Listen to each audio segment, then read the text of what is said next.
What's up, everybody? I'm Devon, and welcome to the Pump Fake Podcast, where every week we dive into all things WNBA. That's from the games straight to the players on and off the court, and give you our take as super fans from every drop step to pump fake. Right, Ash? That's right, Dev. All right, then let's do this. Let's ball.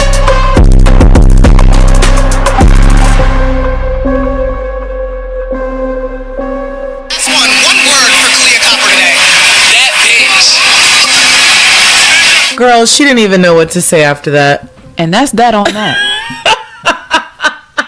I felt every word of A'ja Wilson. I love her. My God. Welcome back, everybody. It is Dev. And I'm Ash. And this is the Pump Fake Podcast. Woo! Lordy, lordy, lordy. We can all breathe again because what a game. I hope we've brushed our teeth since, because we were all up with funky bated breath on this great Sunday morning to watch Team USA take on Team France. And what the fuck did we watch this morning, Deb? What the French? It was a great start to the morning, but all we had time for was to make a cup of coffee.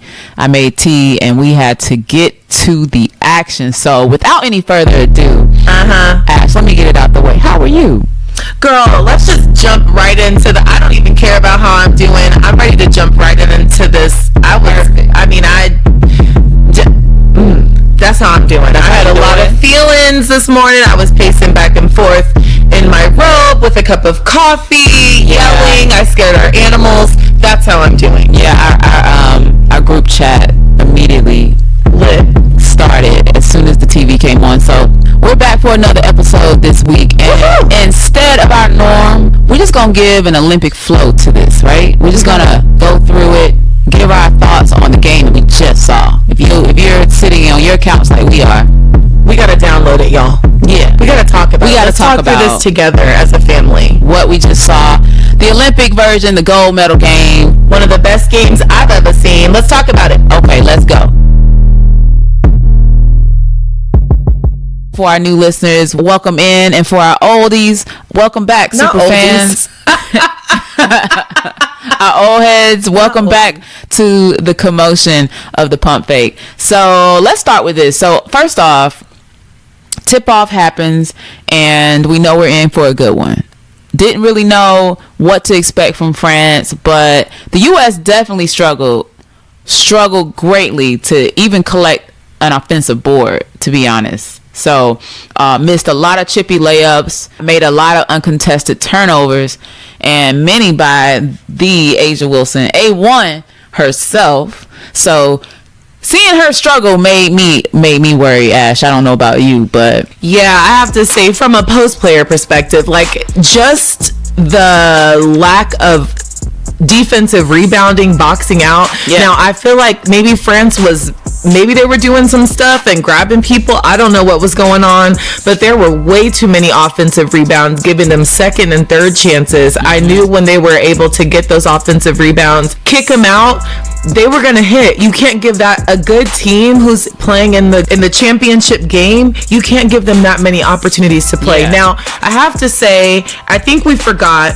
We have to remember that these are the best teams in the world. Yeah. And so I think it was the best game we could have asked for. Yeah, it was. But there were just some things that I think Team USA, they dropped the ball on, literally dropped the ball and out of bounds and off their feet and all kinds of things. So yeah, and you're right, to ask for a better gold medal match, this would have been it, because we saw what the Opals of Australia, right, they were good, but not good enough. We saw Belgium was one of my favorite games, other than this one.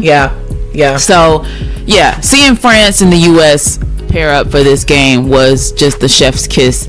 What else? Though BG and Stewie helped build a 6-point lead, it wasn't looking that great. It was actually really, really ugly. Like I said, 12 turnovers in the first 15 minutes of the game for the gold medal match, and I was still sticking to my guns with trusting Cheryl Reeve. I was trying to keep everybody calm in our DMs, stay in the course, because everybody was like what's going on? So it was a lot happening. But France ultimately sealed the first half, ending it with a 3-point heave by this player named Marine Fardeau. Oh, okay. You know what I'm saying? So I'm trying to get my Spanish on. I think it's French, but not Spanish. Sorry, my French on. But Marine seems like to be a really popular name in France because there's Marine Johannes. No idea. There's this Marine Fardeau, sort of like Ashley in the U.S. Maybe. You know, I mean, it is a common name. Hilarious. I guess I don't know. Like, I was frustrated with Cheryl and her choices. There was a point where in the chats we were like, let Kara Lawson take over. And then people were like, get Dawn down here, and let her take on. Social media was going crazy. I saw messages like, where's Lisa Leslie? Get her off the mic immediately. Get her suited up and get her out there on the floor, her and Coach Don. So I was frustrated to not see DT play, not see BG play. They got less time. But then I realized that the speed of the game was a little bit faster than they usually play. Right. Like, I even watched BG. She did get a couple of minutes, and I think she did a great job doing back to the basket stuff, even though, she had her fadeaway jump shot that I told y'all she owns that short corner. Yeah, she does. But I still don't think she was going to be able to get up and down the court fast enough. I think a lot of their speed had to do with their offensive rebounds, as I think about France. And DT, just like, she doesn't play at that speed anymore, at that rate. Yeah. She can get up and down the court, but like, it might be a down and back. Yeah. Maybe a couple, and then she's like, I'm out. And DT in this phase in her game, I think we all are still very impressed with her offensive ability, but defensively, she's not as capable as she might have been some years ago. So I think, to your point, having her and BG sit for the majority of it and let some of the younger guns come out there. Kelsey Plum was full of defense, though she had her struggles too. She had her challenges through the game. Having her AT come off the bench to give some defensive force was clutch. So but why not Jewel? Like, why was Jewel benched? It was Jewel and DT that didn't play at all in the game. Lots of questions. And I feel like, I mean, just talking about Cheryl and her choices, why not give Jewel a chance? I don't know. I didn't understand that. I guess, I don't know. I feel like she's speedy. I feel like she can do the things. My thought was, you never really know what's going on personally with each player. Fair. And given the mix and the talent that you have as a coach, sometimes you just have to make those decisions. It might have been something just between the coach and the player, but I was asking for Jewel as well. Yeah, I was waiting on DT to check in. Yeah, at least check in too for a minute or two. Yeah, but I mean, again, we trust you, Cheryl. We had to. So let's talk about real quick let's talk about France really quick. Okay. And I'm not going to lean too heavy because I'm not as familiar with the majority of the team, but there are just a few that I want to just pop out. So Ileana Rupert, she used to be a former player in the WNBA, and I had to look it up because I could not remember which team she played for, but once played for the Aces and won a championship. Oh, wow. In 2022 with the Las Vegas Aces. So she's been there, done that on a major stage, has lots of experience, and plays majority of her ball overseas. So she's got the sauce. I mean, I think she, in a couple of the game prior them to get, who did they play? Don't get me to shit. Hold on, let me see. It was actually France and Belgium. Right. Okay. And Belgium's been giving everybody a heart attack. I feel like they play with so much aggression. They're really strong, and I think they gave France a scare. Because that game went into overtime. Yep. And again, Gabby Williams. Gabby motherfucking Williams. A monster of a game. Woo! So a couple of players to note. So we got to Rupert. Marine Johannes used to be a baller. I think she might be still contracted with the New York Liberty. Don't get me lying, but she ain't playing this season. Yeah, had a couple of had a few appearances in this gold medal game. Played pretty well, but still good to see the girls out here playing and hopefully see her back in the W. She wasn't hitting her threes like she was in the quarterfinal and the semifinal. She got a couple good looks, but not going down for Marine Johannes. Next, there's also a new player I had not known of, but have made an honorable mention. Val Ayahi. Oh, Val Ayahi. I didn't know her before. I don't want to disrespect her name, so I'm not gonna say it. Yeah. What's her number? Okay, number 11 for France. She was incredible. I think she hit a couple unexpected threes, some jumpers. She was aggressive on defense. I saw her tap the ball out of a lot of ball handlers' hands at the top of the key. She was on the boards. She was everywhere they needed her to be. Yeah. And she played incredible basketball. The crowd went up for her several times, and she kept a lot of energy going on the floor. So my introduction to this player, Ayahi, but feels like it's not going to be my last time seeing her. And her little kid came out on the floor. I mean, I think they said the last Olympics in Tokyo, she was with child. Yeah, and had a baby like a few months after that. Like, women are amazing. All right, now we're going to get to the talk of the hour. Let's back on Gabs. Yeah, let's roll on over to Gabby Williams. Gabby. We all know that Gabby Williams is a UConn elite, okay, from the University of Connecticut. So she was in great company with Stewie and DT and so many other greats in the league. Happy to see Gabby Williams take over and fully took charge. Beats the buzzer, which could have been the game-tying score at the very end of the game, and heartbroken only to notice that it was a two-pointer with her foot half over the line. So it was an easy call to make. But listen, I don't think I've seen Gabby since the bubble season, and since she played in Seattle. I don't know. Did she come out? Did we see her after the bubble? Yeah, she played last season, I believe, in Seattle still. I might have the city wrong, but I believe it was Seattle. Yeah. While I'm heartbroken for her, y'all, young girls out there, young athletes, that is the definition of literally leaving it all on the court. She played down to the motherfucking wire.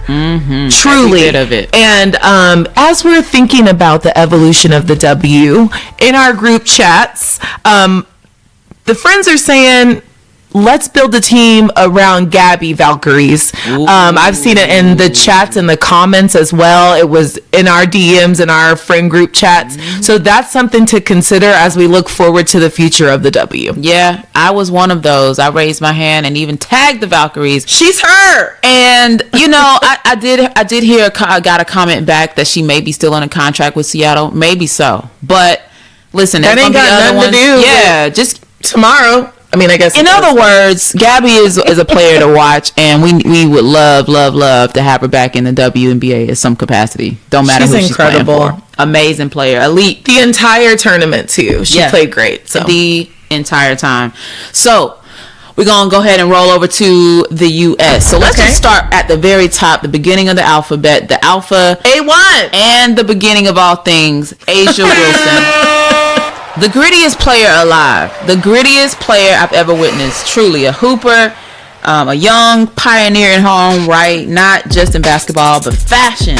She's a businesswoman. She's a role model. She's an icon living. Learning from really the best, one of the baddest, I think, Coach Dawn Staley. Yeah. Apparently has her own handshake with the Bam Adebayo.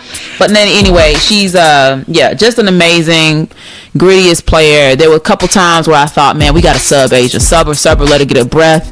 But I'm learning that A'ja, the more she plays, the longer you keep her in the game, tired or not, the more she's gonna keep giving you tens every time, whether she misses the bucket or might fluff on a rebound. She's going up 2 and 3 times, bouncing off the floor back up to pull a rebound down or to swat a block, to just remove a player out of her space. So A'ja Wilson is the epitome of what young players should be reaching for, and that's playing at the tip top of their game. Yo, she stressed me the fuck out, y'all. Like, and I know y'all are with me. I think as a post player and from my perspective, I felt like she was kind of fading away on a lot of the shots that she was taking. And here at home, like, those might work. But today, during a game such as this, at this caliber, it's just like, and I know we say like, oh, well, the ball, like, it's different than the W ball, and like the rims might be different over there and all of that stuff. But it's just, I think as a basketball player, like, just sometimes maybe like square up and pause for a second. But then I'll also say this. At times, I thought the refs were getting paid because there were some things that Asia was getting knocked out down there. They were putting it on her. Yeah. And like you said, it might have been her and Jackie that they were targeting from the start. But Asia didn't let him take her out. She didn't let him count her out for the game. She continued to, like you said, be relentless out there on the boards, doing whatever she could. She was on both ends of the floor. Yeah. And still, came out. I know I've seen posts, and I don't know if it's official, but they were calling her the MVP of this tournament. Yeah. She just continues to show up. She continues to do what she needs to do. I wanted her to get subbed. I was one of the ones raising my hand like, is there not somebody else we can, give her a breather? But we did. We gave her a breather and had to put her back in. Had to, because she's got the energy. She's already warm and she's got the energy no matter what. And I was a little nervous as well because I was like, Asia, you're not like really squaring your body, taking, flowing into that shot, into her mid-range that she's so good at. Even her step, drop pass and step that you post do to the goal, like it was just a little too tough. The drop step, it was like it was a little too hard. It was banging off the rim or off the backboard, and made me a little nervous because, and that's what made me question. I'm like, what is it? Is it the ball? Because again, the threading on the ball, like, and this is no excuse. Don't get me wrong. Like a shooter shoots. If you got a ball, a baseball, a tennis ball, if you're shooting, many don't take any excuses about why it's not going in if you're a shooter. But we were just sitting here debating, like, is it the ball? Is it a little harder? Does WNBA ball a little softer? Who knows? But at the end of the day, though, she goes up to her teammates, and we started the show with her infamous quote that Kahleah Copper is that bitch. And she did. I mean, she played a great game, and I'm sure we'll get to her. Let's go to her now. But side note, T, I heard you said something about her and Asia and Bam having a little secret handshake. Are they dating? I don't know, girl. That's what I heard. I don't know. Y'all keep a lookout on that. Okay, back to Ka. So, Kahleah Copper just cannot be contained. Literally like a bullet through a roll of tissue. What? I don't know. A roll of toilet paper. Like, literally cannot be contained, man. Listen, North Philly born. Nobody can deny Ka's growth over the last few years. Mentored by the best, come through the best with the Chicago Sky under Candace Parker. Facts. And had 6 of her 8 points in the fourth quarter. Now, the entire game, the rest of it, she was giving body, sacrificing her body throughout the entire game, defensively being there, and just showing her athleticism all the way throughout. So I'm gonna take it back to Cheryl, because at the beginning of this tournament, we were all questioning, why aren't you playing Ka? Questioning how she was doing things with the bench play. Right. And again, we have to go back to and remember that we're here to win gold. We're here to win She gold. knew that Kahleah had it in her today. Right. Today was her day. Kahleah sat, but today she stepped up. Her defense was unmatched. Mm-hmm. She was a firecracker and the fire starter we needed right off the bench. She did an incredible job at attacking the defense and making them foul her, drawing that contact, and just being great all around. And she's exactly what we needed. Yeah. To note, KP, Kelsey Plum, had a couple of huge free throws down the stretch. Yes. Jackie Young, J.O. fouled out. She had hit that number 5. Yeah, it was 2 minutes and 30 seconds still left in the fourth quarter. The U.S. still had a 1-point lead at the time Jackie fouled out.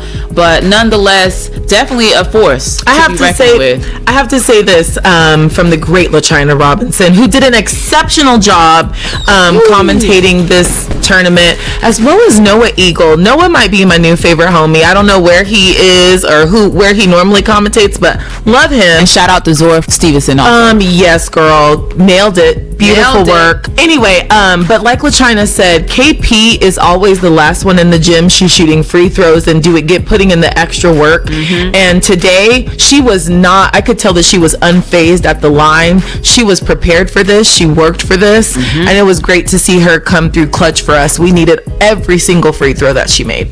So U.S. was leading 15-9 in the first quarter. France came back, doubled down, leading 16-10, outscoring the U.S. in the second quarter, and was up and leading going into halftime.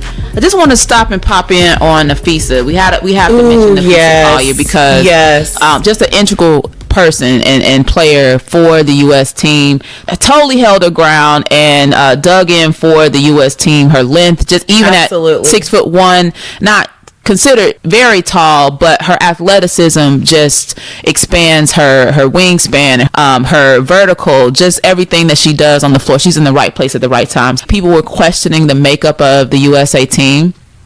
I mean, it's hard to do that now. You know, a lot of people like, oh, Caitlin, well, Angel, they're going to get their turns. Yep. They're going to get more than one turn at this, given they stay healthy and stay, productive and all of that, which I'm pretty sure they will.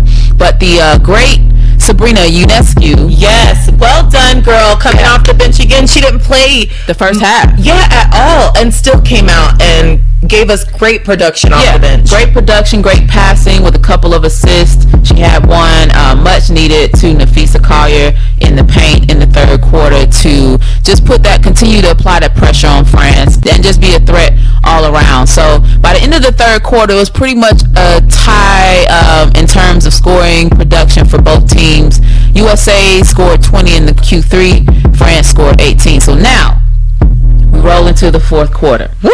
Lord have mercy. And things are looking a little choppy, but nonetheless, we still holding our ground. And ultimately, fourth quarter came down to the nails. Again, Gabby Williams hit a clutch three-pointer late in the fourth, and ultimately came down to what could have been a game-time bucket for Gabby Williams to put us in overtime in the gold medal game.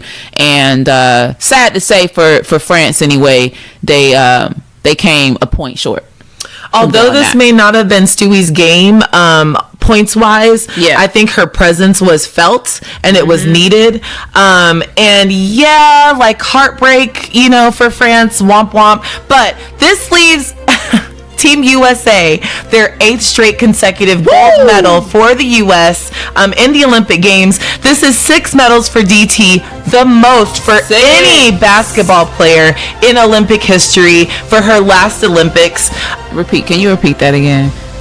Just for emphasis. You want me to? Oh, because you like it? Yeah, I like it. You want me to say it again? Yeah, I do. Okay. I said 6. What'd you say? I said 6 medals for DT, Diana Taurasi, the GOAT, the most for any basketball player in Olympic history for her last Olympic Games. Well done, ma'am. Well done. For the Valley. Yes.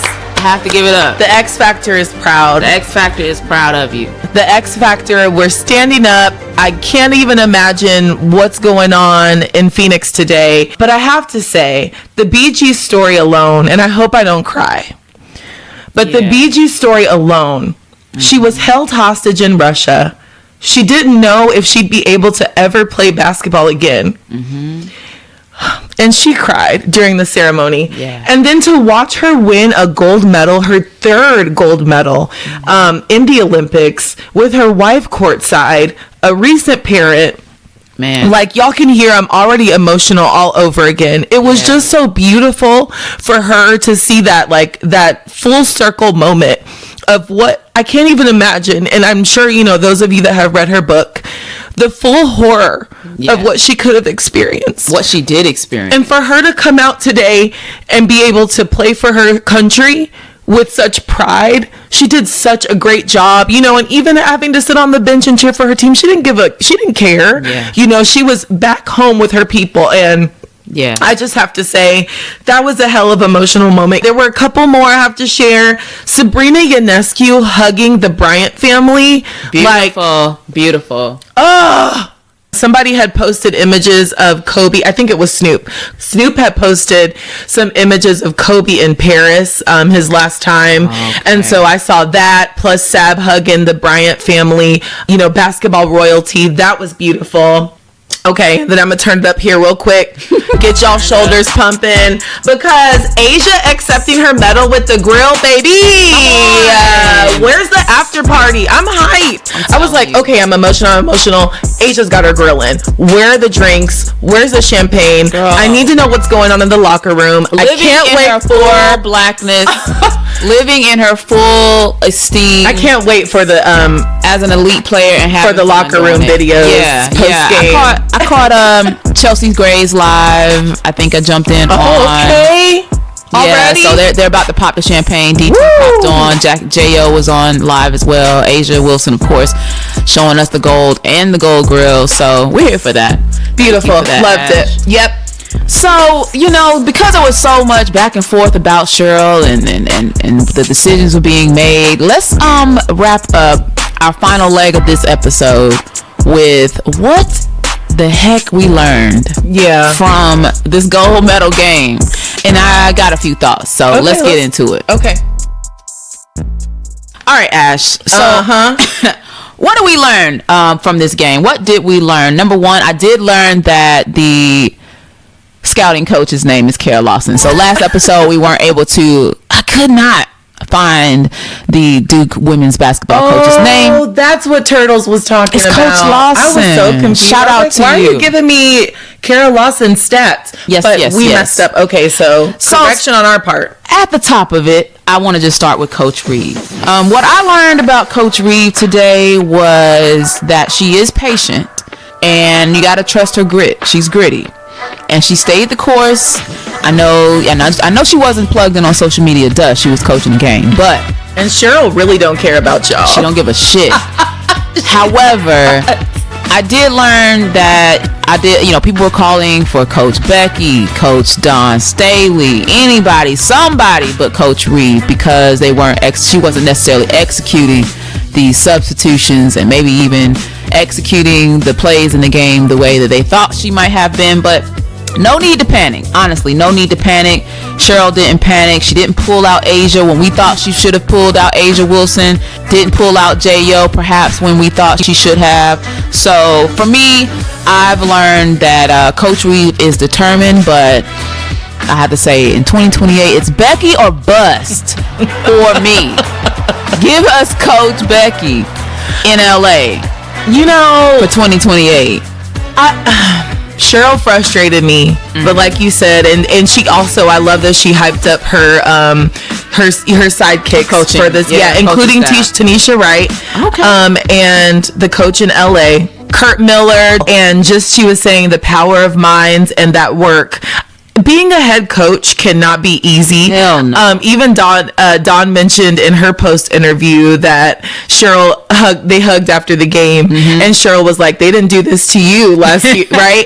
in Tokyo." Yeah. And so I think there's just a lot on their shoulders as a head coach. You can never know what to do. They get very limited time together to play together, which I think that's something else to recognize. That's extreme talent to be able to kind of get it together in 2 weeks and then have to play the best teams in the world. Your fierce opponents. Yeah, and every they're moment ready, of the and day they're hungry. It's almost like they get, they let out of it's a pack of wolves. Yeah, it's a pack of dogs coming for USA. Yeah. So, I know that can't be easy, but absolutely Becky or bust, especially because she's down the street in Vegas, just a short flight away. Come on, bring the hoodies. So where we at next year, Beck? Not next year. Shoot, where we at, Beck? 2028, baby. Olympics, LA. So shout out to Coach Reeve for not clamming up and not just throwing the whole box of ammunition on the court. Many question, where's Jewel, where's DT, YBG didn't check back in, where's Sab? But shout out to Coach Reeve and the gang. Next, did what had to be done. France. I learned from this game that France is a killer ball club. Clearly. Full of talent, and truly, if Gabby Williams isn't still contracted by Seattle, the Valkyries definitely should be on her phone tomorrow. Or on a new spot. Well, they were there sidelines, so they could just go ahead and talk to her right now before she heads to the bat. Facts. Next, for me, I learned from this game that Ka is a menace. She's just getting started. Truly. still young in her career, though very experienced, still quite young, being molded by the greatest. Like I said, DT has endorsed her. Asia Wilson sure damn did at the end of this game on the global stage, and didn't give a F about it. No. At all. So truly was a highlight for me, to what Asia Wilson commented on. Next thing I learned, Ash, about this game is that the FIBA refs,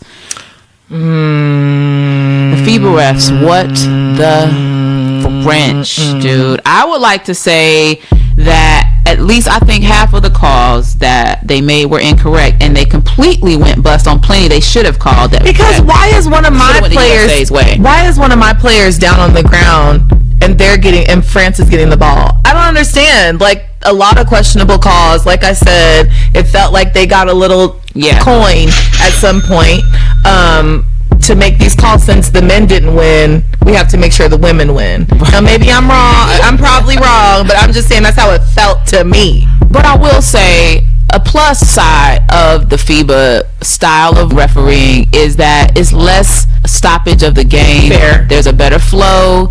It's hella physical though. Yeah. Like, girls are catching arms and elbows and, scratches to the eye. France had literally 2 black eyes at the end of the game. So, there's something to be said about the way FIBA calls the game, but plenty of calls were missed, I think, that could have went our way. And finally, Ash, the thing that I learned the most about this gold medal game is that the USA has the very, very best players on the planet. Yep. Best players on the planet. Despite the missed layups, the terrible calls from the ref, they achieved the 8th gold medal in a row.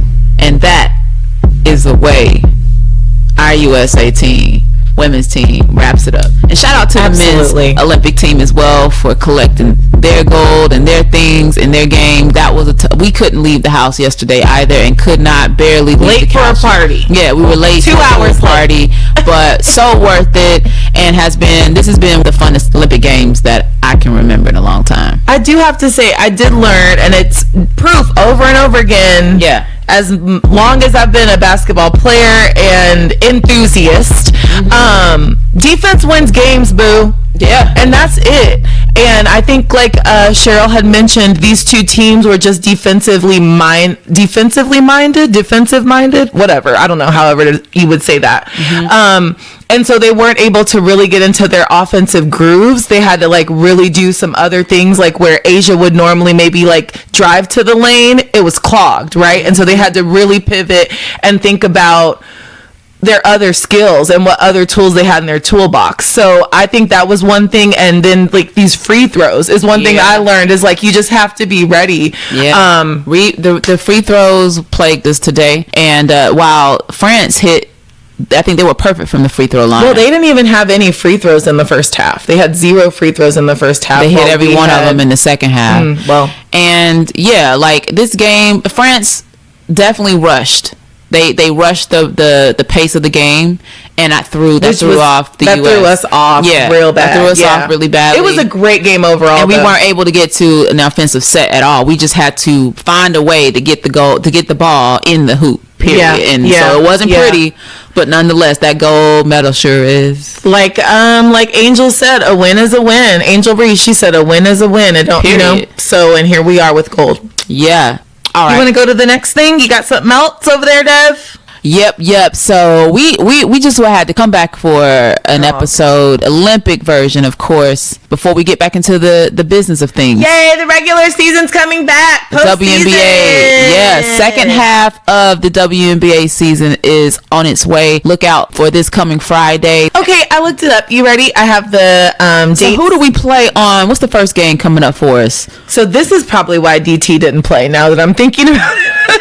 Because Phoenix plays Thursday, August 15th against Chicago Sky. So Kennedy and the girls are just ramped up and ready to play. They've been waiting. We missed Angel Reese. We did. We missed them. We missed all her Ken dolls, the Ken folk. We Ken folk right here. And we might have missed Angel's offensive rebounding in this Olympic gold win, but whatever. Also, who plays on Thursday, the Washington Mystics and the Minnesota Lynx. Ooh, girl, we got a lot going on. Day. And the New York Liberty and the LA Sparks. So the girls, we're coming in hot on Thursday, and then games on Friday as well. Oh, it looks like Phoenix plays back to back. So they're playing Thursday and Friday. Wow. Busy weekend. Get yourselves ready. Business of things. And with that, we want to just say thank you to our listeners for coming back for another episode of the Pump Fake Podcast. This is where WNBA is all the talk. Yo, you can check us out and join the conversation on our social media handles. We are at the Pump Fake Pod. We're on Instagram. We're on Threads. We're on YouTube now. We're on iHeartRadio. We are on Amazon Music. Yo, check us out. Share it with a friend, a family member, or some pal out there that's on the road. Send them the link to our podcast and let us know what you think about it. We would love it if you subscribe, comment, like, rate our show, and that way we'll know what you want to hear, what you want to talk about. Let us know. And get excited, because I don't know if y'all seen us, but we've been doing our fourth quarters on video. You can see our cute little faces and shit. That's right. So as we approach, just kind of molding our way through what we're doing on our podcast. We're putting our fourth quarter instead of on the podcast itself. We've etched it out and put it on YouTube instead. So definitely check us out there. We would love it if you subscribe there. And yo, Ash, shout out to our family and friends. We love y'all. All right. Y'all. What? What?